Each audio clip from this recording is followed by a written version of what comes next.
This video is an extension of guide.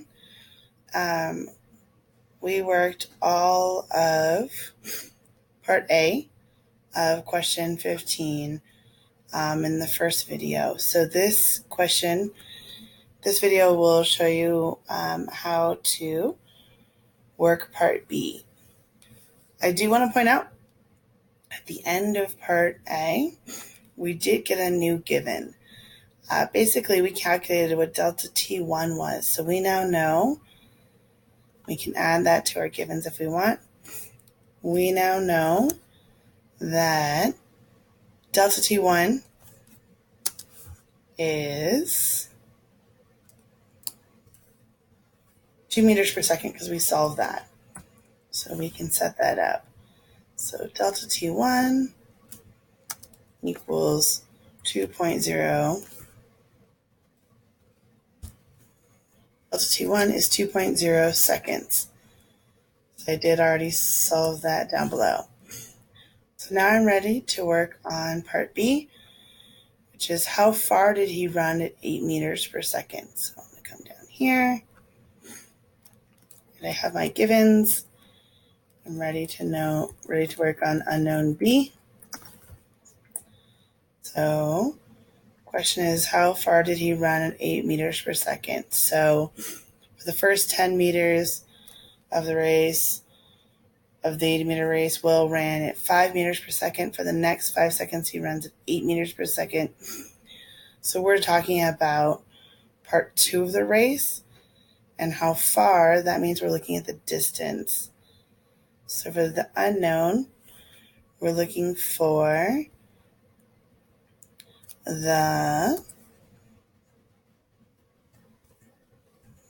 unknown, we're looking for the distance. So this is going to be delta x. And we're talking about part 2. So I'm going to call it delta x2, but I'm going to subscript that because I'm not multiplying by 2. It's not a superscript because it's not delta x squared. Okay, so I have my unknown. I need to identify my tool. So again, we always start with v equals delta x divided by delta t. Right, so that's my formula. So this time I need to solve for delta x. So getting delta x by itself is actually fairly easy. It's being divided by delta t right now. So to undo dividing by delta t, I just need to multiply by delta t on both sides. So both sides of the equation, I'm going to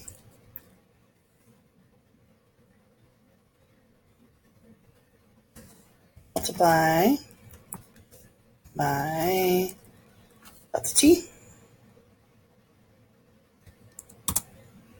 Okay. So I get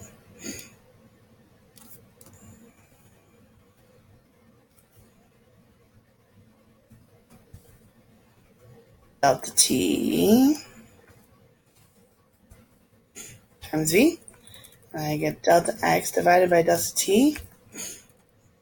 I'm going to change this around. Times delta t. So delta t, here we're dividing by delta t, here we're multiplying by delta t. That's going to give us, you can rewrite that. You don't have to rewrite it, but just to be clear about how the algebra works, right? The same thing as saying delta x times, right? We multiplied by delta t, and we're dividing by delta t.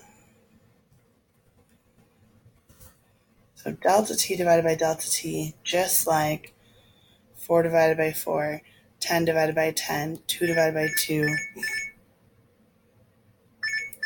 is going to be equal to 1, right? So delta t divided by delta t is going to become 1.